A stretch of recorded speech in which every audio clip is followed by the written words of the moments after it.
Graça e paz, abençoados. Estamos aqui com um assunto que é o jejum.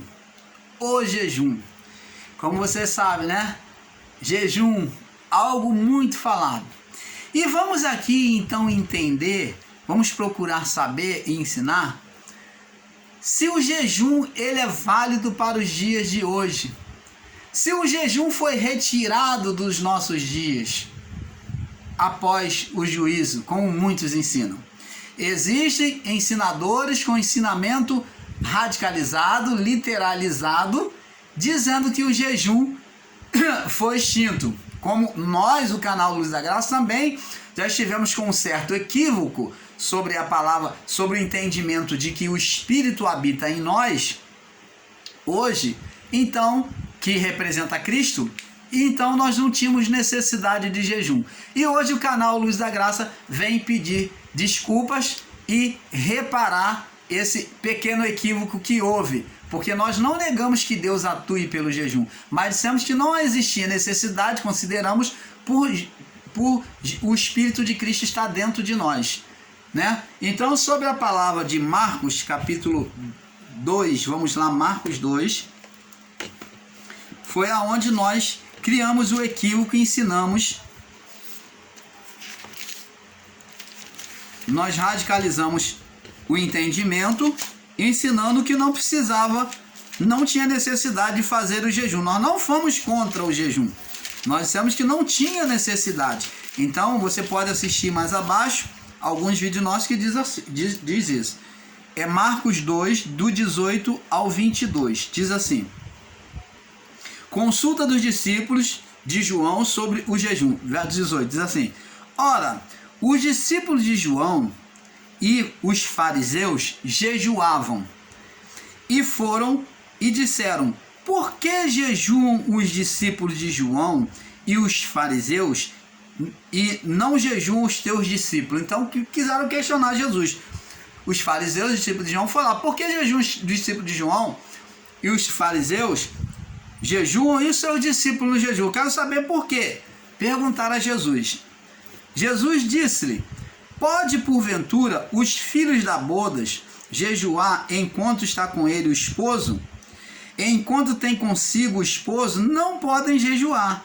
Mas dias virão em que será tirado o esposo, então jejuarão naqueles dias. O que Jesus está dizendo aqui? Jesus está dizendo que ele estava com eles, que ele era a manifestação de Deus, o Deus encarnado, com eles. Então eles não tinham necessidade, esse esposo ou o noivo, ele não tinha necessidade de jejuar, porque o esposo cuida da família, ele supre a família. Então, eles não tinham necessidade, porque eles não tinham falta alguma, porque Jesus, Deus estava ali, o Criador estava ali, manifesto encarnado com eles. Mas eles dizem que não precisa ele jejuar. Mas ele diz aqui, ele falou que dias virão, ele diz aqui, pode jejuar os filhos das bodas das bodas jejuar enquanto o esposo está com eles? Por enquanto tem consigo o esposo, e não podem, não precisam jejuar. Mas dias virão em que lhe será tirado o esposo. Opa! Tirado qual esposo? Cristo. Quem é o esposo? Cristo. Ele seria tirado, seria levado aos céus. Ele iria morrer, ressuscitar, voltar aos céus. Foi tirado do nosso meio. Cristo vive no nosso meio? Não, fisicamente não.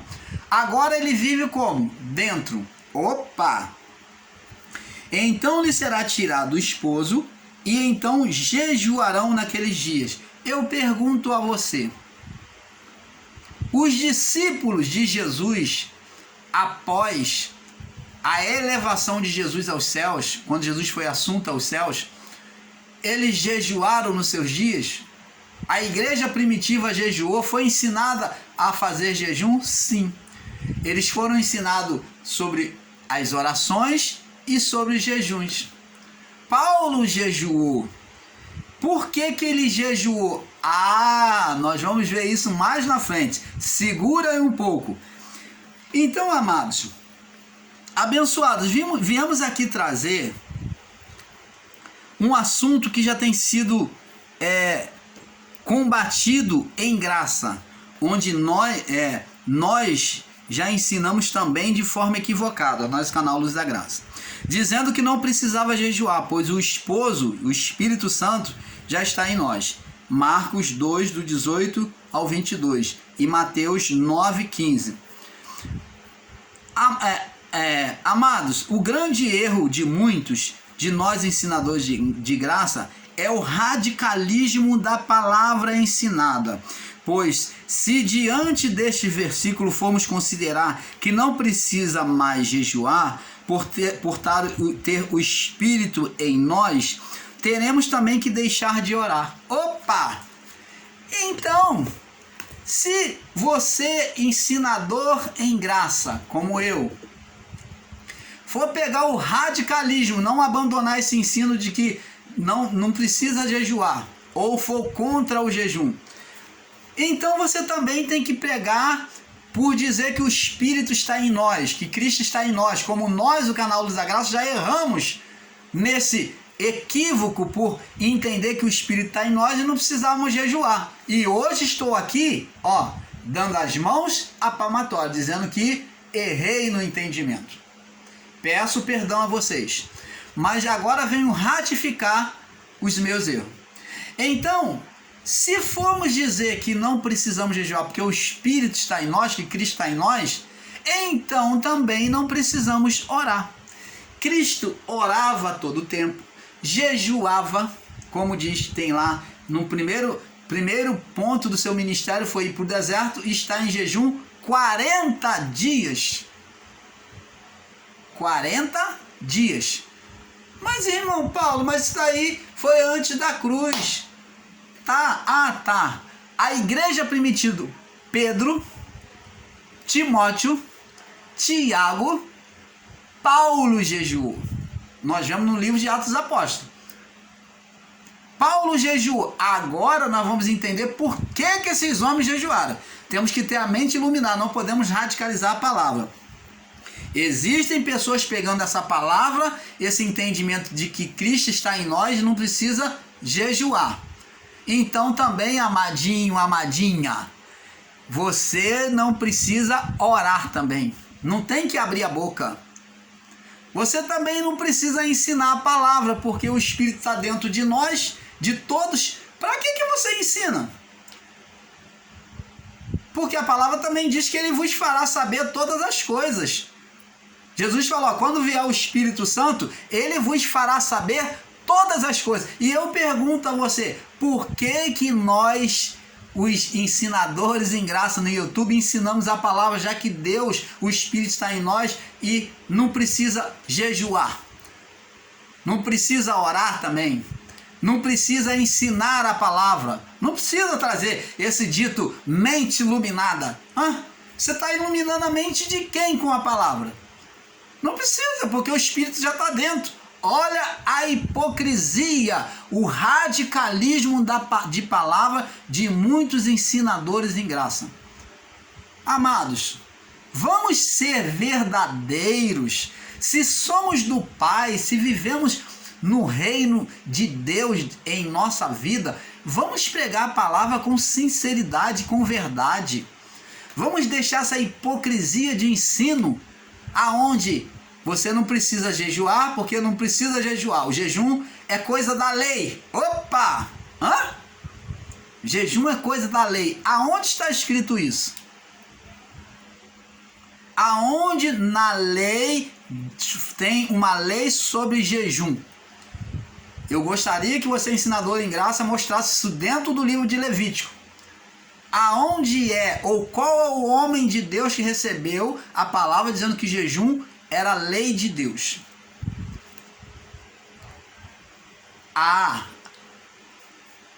Então você não precisa orar, você não precisa ensinar a palavra, porque a palavra de Deus diz que o Espírito Santo, quando viesse, fará saber todas as coisas de Deus. E Jesus diz mais, porque quando o Espírito vier, ele convencerá o mundo. Opa! Quando tivesse derramamento do Espírito Santo, ele convenceria o mundo do pecado. Opa, não era para a pessoa viver na carnalidade mais. Da justiça e do juízo. E por que então se ensina a palavra, se ele já faz tudo? Ele ensinará todas as coisas, ele convencerá do pecado, da justiça e do juízo. Ele já faz tudo. Radicalismo de ensino, presta atenção. Vamos prosseguir. Então, amados, o grande erro de muitos de nós, ensinadores de graça, é o radicalismo da palavra ensinada. Pois, diante desse versículo, se formos considerar que não se precisa mais jejuar por ter o Espírito em nós, teremos também que deixar de orar, de ensinar a palavra, pois Paulo diz que o Espírito ora por nós. Ele diz que o Espírito Santo intercede por nós, porque não sabemos orar como convém. Vocês não sabem orar, é isso que Paulo está dizendo. Que na verdade quem ora por vocês é o Espírito Santo. Então para que se ora? Por que você fala com Deus? Por que você pede a Deus alguma coisa? Ué, você não tem o Espírito Santo dentro de você? Ah, mas tem que ter a participação do homem. O segredo é esse, vamos lá. Não sabemos orar como convém, isto é, não precisamos louvar, isso que está dizendo? Não precisamos louvar, clamar, né? Orar, profetizar e muito menos ensinar. Para que você está profetizando bênção sobre a vida dos outros aí? Na sua instituição ou chamada igreja, ou você aí que é pregador, ensinador ou pastor em graça, por que você está profetizando sobre vida, está falando paz? Por que você está profetizando mente iluminada? Por que você está profetizando aí nos seus comentários, nos seus ensinos, está profetizando bênção sobre a vida da pessoa? Não precisava. Então, não precisamos profetizar e muito menos ensinar a palavra, pois Jesus disse que quando ele viesse, ele nos ensinaria todas as coisas, o Espírito ensinaria todas as coisas. Você está vendo, abençoados, que desastre e que confusão de entendimento o ensino literalizado e radicalizado? Sei, amados, que muitos têm ensinado que o jejum era para contristação ou para mostrar tristeza, arrependimento. Eu também já ensinei assim. Porque olhei para Davi como essas pessoas estão olhando, ensinadores em graça, estão olhando para Davi, quando Davi se despiu, para os profetas, como Jó, que se desprendeu, se jogou no pó, e ali, é claro, Jó ficou em jejum porque não tinha nada de comer também, né? Não, mas ele fez o jejum. Ele foi, se jogou no pó sobre a cabeça e deitou no chão lá, ficou no chão lá no meio do pó e da cinza lá, jogando sobre ele. Então, Davi também disse, Davi fez jejum quando seu filho adoeceu, o filho dele com Betseba, que era o filho do adultério, né? O filho o filho bastardo de Davi, que iria nascer, que ele morreu. Então, nesse período que ele adoeceu, Davi ficou em jejum, no pó, na cinza, com pano de saco e em jejum, mostrando tristeza, né? Mostrando luto, que o jejum aqui no Salmo 35, vamos ver lá, é o que é ensinado por alguns em graça, com radicalismo, não enxergando o outro lado que nós vamos mostrar para você. Então, vamos lá. Salmo 35. Salmo 35, no verso 13. Diz aqui: mas quanto a mim, quando estava enfermos, as minhas vestes eram de saco, de pano de saco, né? Humilhava a minha alma com jejum, e a minha oração voltava para o seu seio. Então, para o seu coração. Então, aqui está falando, Davi falando, que ele se humilhava em pano de saco e fazia oração a Deus com o coração contristado, com tristeza, fazendo mostrando arrependimento. Aqui neste caso está mostrando que o jejum foi feito de forma de arrependimento. Então, alguns ensinadores em graça têm pegado essa palavra e ensinando que o jejum era para contristação, de uma forma literal. Como se fosse só para arrependimento, para mostrar luto, porque morreu um familiar e entrava em jejum, que de fato isso aconteceu no passado. Se olharmos só com o entendimento de Marcos, capítulo 2, do 18 ao 22, iremos entender e aceitar, pois assim agiu Davi, os reis, os sacerdotes, os profetas e o povo do passado, se lançando no pó e na cinza. Agora, amados, vamos olhar o jejum feito pelos discípulos no período da igreja primitiva. Por qual motivo eles jejuavam? A pergunta é, por qual motivo Paulo jejuou? Por qual motivo os discípulos jejuou? Eles jejuaram porque eles estavam tristes? Se você ensinar isso, só a misericórdia do Pai. Se você afirmar que os discípulos da igreja primitiva, jejuaram porque estavam tristes, não. Eles tinham a alegria do Espírito. Eles jejuavam para quê? Para que se fortalecer o seu espírito, para consagrar, para santificar, fortalecer o seu espírito no Senhor. Fortalecei-vos no Senhor e na força do seu poder. A palavra diz, mas buscai a santificação, sem a qual ninguém verá a Deus. O que é essa santificação? Oração e jejum. Separação. Então vamos ver aqui que o jejum não era só contristação, mas ele era contristação, separação, consagração e santificação. Era feito para esses 4 fins.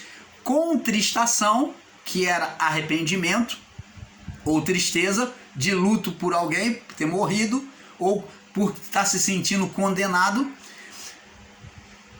Separação, aonde a pessoa se separava, era separado para o ministério, ela se separava para Deus, para ouvir a voz de Deus. O jejum era feito, Jesus ele fez jejum para separação e para consagração. Ele se separou, foi para o deserto e se consagrou. Então, para separação, consagração e santificação, para se santificar. Os discípulos fizeram para separação, consagração e santificação, e não para arrependimento, não para contristação. Bem sei que não era para arrependimento, né? Eles não fizeram jejum para arrependimento, e nem por tristeza, e sim por consagração, purificação e santificação. Pois Paulo diz, buscai a santificação, sem a qual ninguém verá a Deus. Separação do mundo. Vamos aqui agora, vamos ver aqui em Marcos, capítulo 9. Vamos ver agora uma outra forma de jejum aqui mostrada em Marcos, capítulo 10, no verso 33 ao 40. Marcos 10, do 33 ao 40. Marcos 9, me perdoe. Marcos 9, perdoe, irmão Paulo aí. Do 33 ao 40. Então, e diz aqui, e chegou a Cafarnaum, entrando em casa, e perguntou-lhe que estávamos discutindo entre vós no caminho. E perguntou-lhes, que estavam discutindo entre vós no caminho?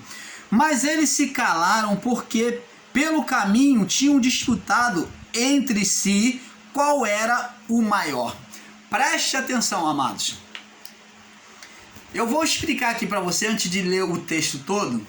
Os discípulos aqui vieram da evangelização, a qual Jesus concedeu a eles poder, soprou o Espírito sobre eles, mandou-lhes evangelizar aos judeus.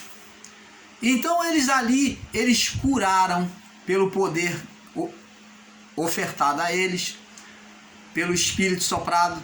Então eles libertaram as pessoas de demônios, de possessão maligna, tanto que Jesus disse, eu via Satanás cair como um raio. dizendo que as forças do inferno estavam caindo, estavam perdendo o poder, porque eles estavam ministrando corretamente. Só que na volta, eles, pela aquela alegria que eles sentiram, eles começaram a se envaidecer, se exaltar, e um vinha discutindo com o outro quem era o maior. Só que nessa volta de lá para cá, nessa discussão, eles encontram um jovem lunático, aonde o garoto, o jovem, era lançado no fogo, na água, o demônio tomava ele, e o pai pediu os discípulos, neste momento que eles vinham passando, para expulsar o demônio, e os discípulos não puderam expulsar. Aí Jesus vem e diz, Jesus expulsa aquele demônio, e então, em particular, depois os discípulos perguntam: mestre, por que a gente expulsou tantos demônios, curamos, fizemos tudo, por que não podemos expulsar aquele? Aí Jesus explica para ele: esta casta, esse tipo de demônio, não sai senão com oração e jejum. Por que Jesus disse isso? Jesus disse isso na sua onisciência, sabendo o espírito que estava neles, porque o único motivo que podia impedir eles de expulsar qualquer espírito maligno, se o poder foi dado, não foi dado sobre medida para expulsar um e outro, não, porque o poder foi saído de Jesus. O mesmo poder que Jesus foi lá e expulsou era o que Jesus distribuiu sobre eles, mas eles, na discussão pelo caminho de Marcos 10, 33 em diante, de se considerar, querer saber quem seria o maior no reino dos céus, eles estavam agindo com espírito de carnalidade, espírito de divisão, contencioso, espírito de divisão. Agora, amado, sobre as palavras de Jesus nós vamos entender. Jesus disse: todo reino dividido contra si mesmo não subsistirá, ele não vai mais existir. E toda casa dividida contra si mesmo, ela cairá, não ficará de pé. Então, sobre essa iluminação do Pai, esse entendimento, vamos entendendo que eles não puderam expulsar, apesar de ter expulsado por demais demônios lá, curado muitos, mas aquele dali eles não puderam expulsar, porque estavam com o espírito dividido, estavam sendo carnais, não estavam com a visão, com o coração no reino, mas na carne. E sem estar com o coração no reino, o espírito não iria se sujeitar, porque estava sendo como eles, estava sendo carnal, estava sob o governo da carne, que é do próprio adversário da época, o ser Satanás. Então o ser Satanás, aqueles espíritos submissos a ele, não iria se sujeitar aos discípulos, que eram um contra o outro, um querendo ser melhor que o outro. Vamos agora prosseguir aqui. O que está discutindo entre vós pelo caminho? Verso 34. Marcos 9, 34. E eles calaram, porque pelo caminho tinham discutido, a ver que eles se emudeceram, eles não falaram o que aconteceu. Porque pelo caminho tinham disputado entre si qual era o maior. E ele, assentando-se, chamou os 12 e disse: se alguém quiser ser o primeiro, será o derradeiro, será o último. E todos os de todos será o último de todos e servo de todos. Lançando mão de um menino, ele pegou o menino como exemplo e diz aqui, pôs no meio deles e disse, tomando em seus braços, disse: qualquer que receber um desses meninos em meu nome, a mim me recebe. Qualquer que a mim me recebe, e qualquer que a mim me recebe, recebe não a mim, mas ao que me enviou, ao meu Pai, a Deus. João lhe respondeu dizendo: mestre, vimos um. Olha só o espírito deles. João falou: mestre, vimos um que em teu nome expulsava demônios. Opa, então vamos entender que essa passagem aqui estava quando eles estavam evangelizando, curando e libertando. E então os discípulos quiseram repreender porque ele não havia sido comissionado por Jesus. Então eles se acharam com legalidade, como autoridade do poder de Deus, e foi recriminar aquele que também quis se misturar em fazer a obra de Deus. Diz aqui: mestre, vimos um que em teu nome expulsava demônios. Estava fazendo as mesmas obras que nós, o qual não nos segue, não estava comissionado com a gente, não nos segue, e lhe proibimos. Por que não nos segue? Olha o que Jesus disse para eles. Jesus, porém, lhe disse: não lhe proibais, porque ninguém que faça milagres, que manifeste o poder em meu nome, possa logo falar mal de mim. Porque quem não é contra nós é por nós. Qualquer que vos der de beber um copo d'água em meu nome, porque sois discípulos de Cristo, em verdade vos digo que não perderá seu galardão. Você está entendendo, amado? Agora, vamos entendendo que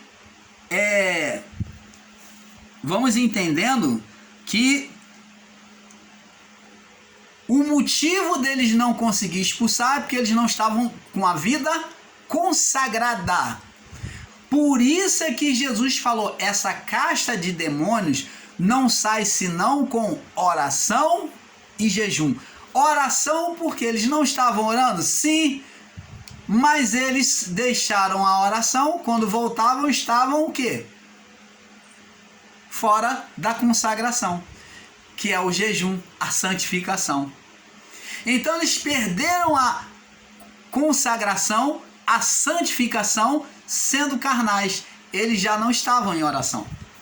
Por isso que Jesus falou, não é que o espírito, você tinha que buscar estar em jejum, ficar forte, e quanto mais jejum, você ia ter mais força. Não, Jesus falou porque eles foram carnais, então não estavam debaixo da santificação, com o espírito dividido.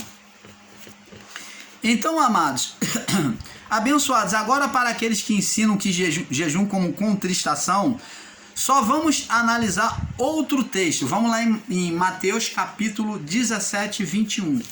Mateus 17, 21. Mateus 17, 21. Diz assim: aí Jesus falou para eles: mas esta casta não sai senão por oração e jejum. Jesus estava falando para eles entrar em tristeza.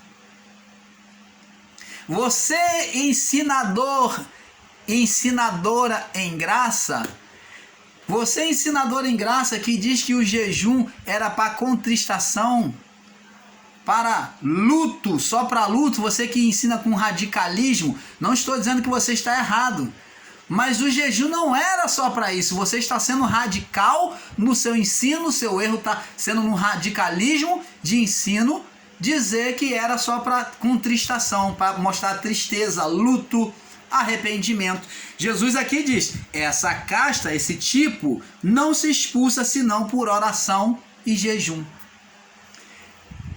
O que? Consagração, santificação. Eles perderam na sua exaltação de querer saber quem seria maior no reino dos céus. Vieram todos empolgados, todos envaidecidos pelo que Deus fez por meio das suas mãos e da sua voz. Você está entendendo, amado? E isto entrou no coração deles, só que mais na frente eles foram provados. Foram colocados como mentiroso por aquele espírito imundo que não se sujeitou a eles. Aí Jesus mostrou por que não saiu.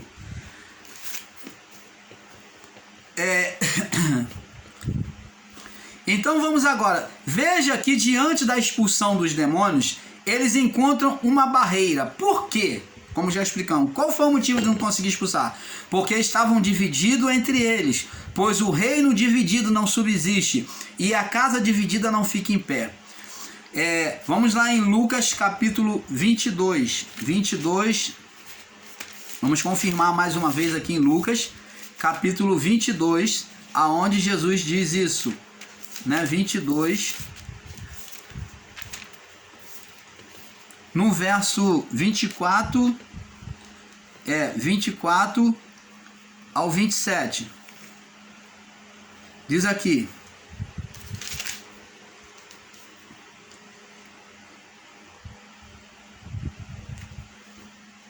Lucas 22, do 24 ao 27.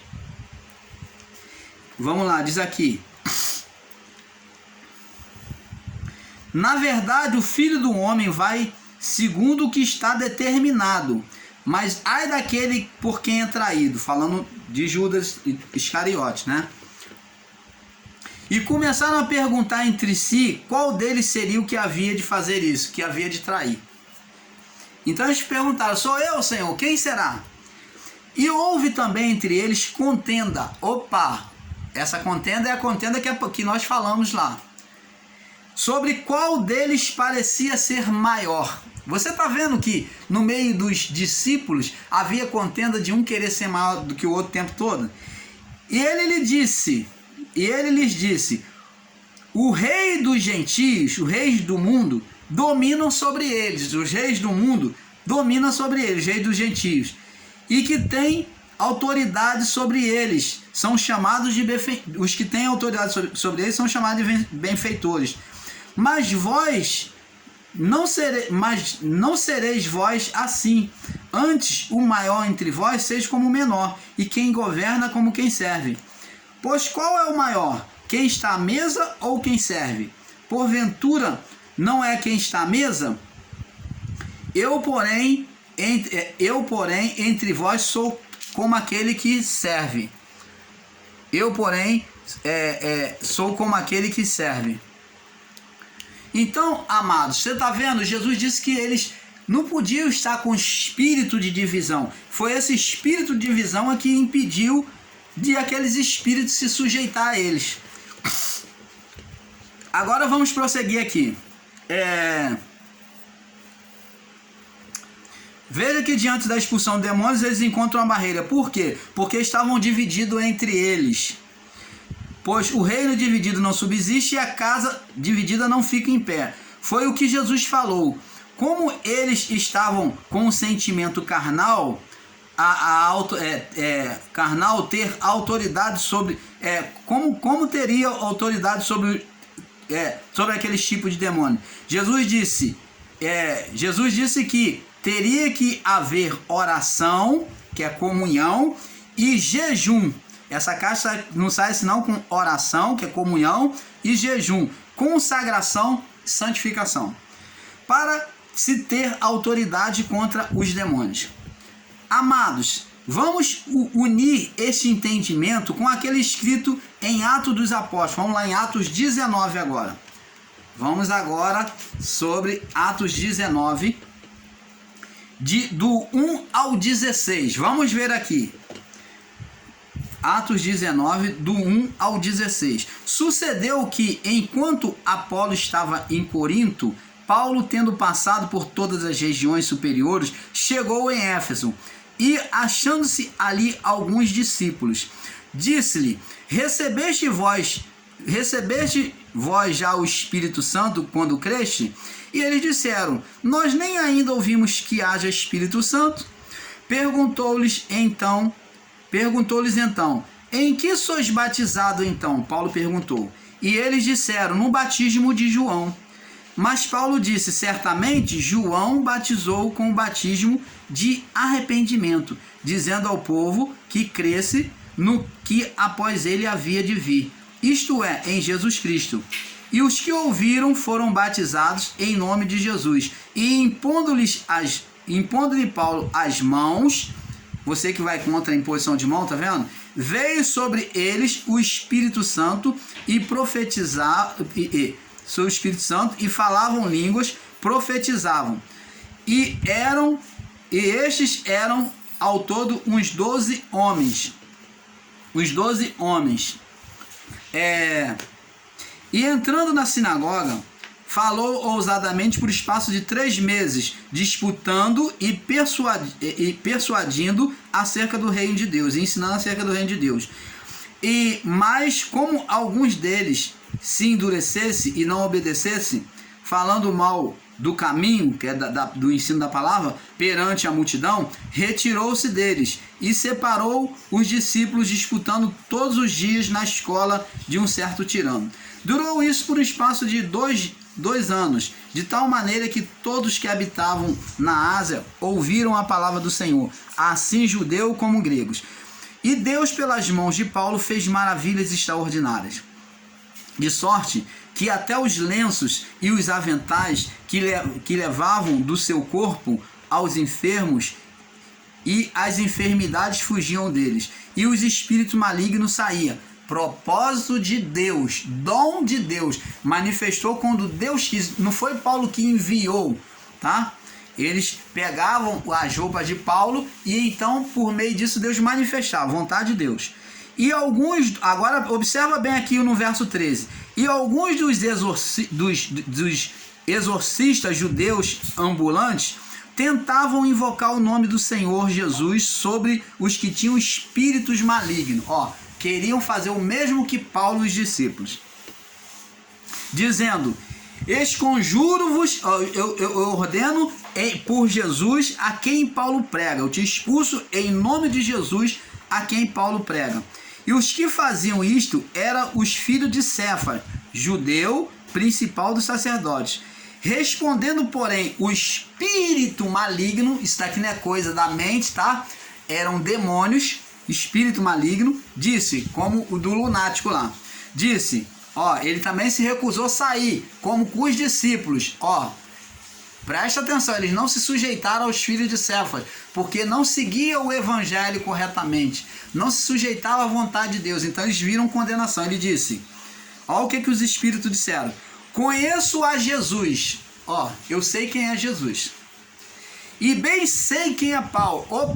No mundo espiritual, Paulo tinha o respeito deles, porque Paulo era um homem consagrado ao Senhor. Eles reconheciam a autoridade de Deus em Paulo. E bem sei quem é Paulo. Mas vós, quem sois? Mas vós, quem sois? Então, e saltando sobre aqueles homens que tinham, saltando neles o homem que tinha um espírito maligno, e o assenhorando deles, pôde mais do que eles, o demônio teve mais força que eles, de tal maneira que saíram nus e feridos, fugiram daquela casa. Então tá vendo aqui, amado, que a falta de consagração levou esses homens que queriam agir na carnalidade, expulsar demônios na carnalidade, imitando a Paulo e os discípulos, a passar vergonha, a ser arranhado, a ser rasgado, entendeu? Por demônios. Então, o jejum era para consagração, e os demônios conhecem realmente quem é de Deus. Eles conhecem. Onde os exorcistas... agora, amados, vamos unir este entendimento com aquele escrito em Atos dos Apóstolos 19, do 1 ao 16, que nós lemos. Onde os exorcistas tentam imitar a Paulo, expulsando os demônios e enfermidades. E veja que eles dizem que conhece a Paulo, conhece a Jesus, e bem sabia quem era Paulo. Isto é, Paulo, pela vida consagrada, era conhecido no mundo espiritual do mal, como o homem santo de Deus. Como vimos, amados, a teoria de que jejum só era para expressar tristeza e sofrimento e arrependimento não é de toda verdadeira, pois o jejum vai muito mais além. Agora vamos observar o texto de Mateus, capítulo 9, verso 14. Vamos agora voltar em Mateus 9, 14. Mateus 9, 14. Mateus 9, verso 14. Para nós terminarmos. Diz assim, acerca do jejum: quando vieram a ele os discípulos de João, dizendo: por que jejum nós e os fariseus muitas vezes, e os teus discípulos não jejuam. E disse-lhe Jesus: podem porventura andar tristes os filhos das bodas enquanto o esposo está com eles? Dias virão em que lhe será tirado o esposo, e então jejuarão. E eu pergunto a você, quando Jesus foi assunto aos céus, os discípulos jejuaram ou não? Jejuaram. Paulo se consagrava, Paulo jejuava, os discípulos jejuavam. E Paulo ensinou a perseverar na oração e no jejum. Você pode ler nas cartas paulinas. Em Lucas 5,35, vamos lá agora em Lucas 5,35. Lucas 5,35 também fala sobre isso. Lucas 5, no verso 35.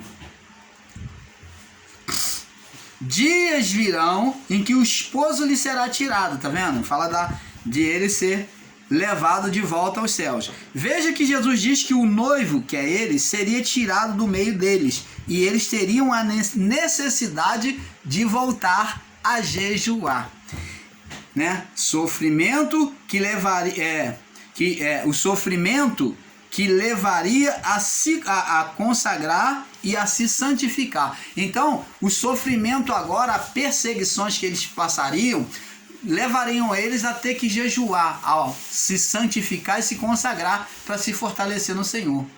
Por isso que Paulo diz: fortalecei-vos no Senhor e na força do seu poder. Como que se fortaleceria?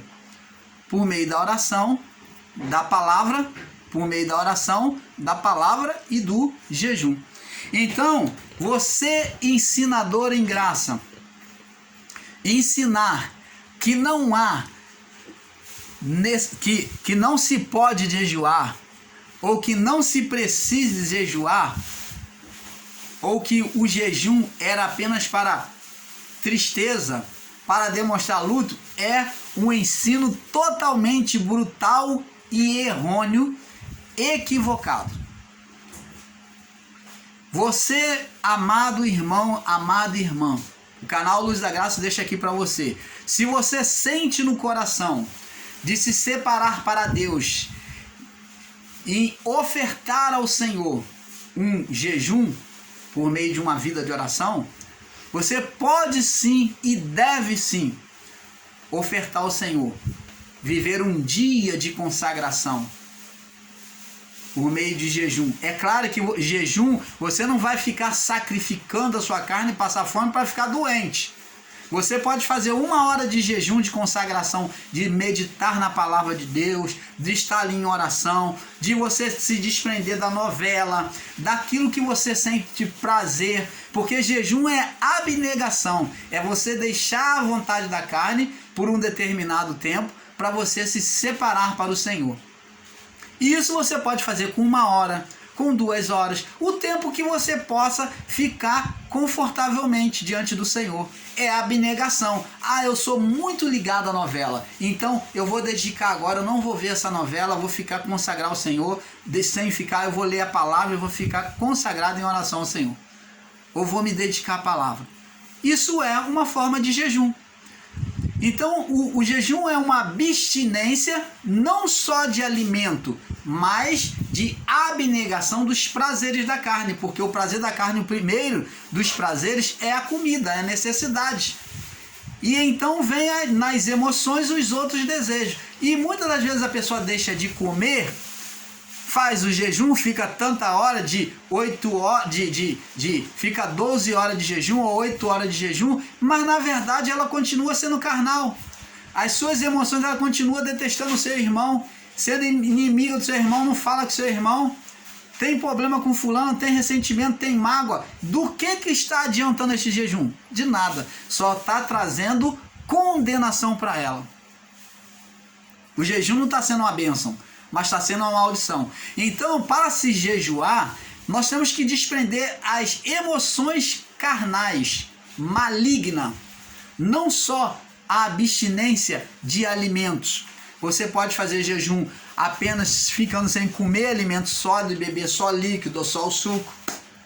Isso é uma forma de jejum. Então, existem várias formas de jejum. Não é só ficar sem comer o alimento. O jejum não é só o alimento. Jesus não, a palavra de Deus diz que ele não comeu nada, mas não fala lá que se ele bebeu ou não. A palavra diz que ele não comeu, mas ele foi sustentado por água. Alguém deu água a ele? Quem sabe? Isso aí é um mistério que a palavra não revela. Mas nós também não podemos dizer que ele não bebeu. Mas a palavra de Deus diz que ele não comeu durante os 40 dias. Então, o jejum é abstinência daquilo que você tem prazer. Você vai deixar nas suas emoções, a novela, o prazer que te domina a sua carne, que você... o futebol, eu não posso ficar sem assistir meu futebol. Você pode fazer jejum de não assistir o seu time. Você é fanático por isso, é preso por isso, você pode se abster. Isso é uma forma de jejum. Então, amados, nós ficamos por aqui agradecendo a todos vocês, porque é um pouco aqui, um pouco ali. Fiquem todos na paz, tá? Que o amor de Deus, ele penetre todo o coração, trazendo um perfeito entendimento a vocês. Paz.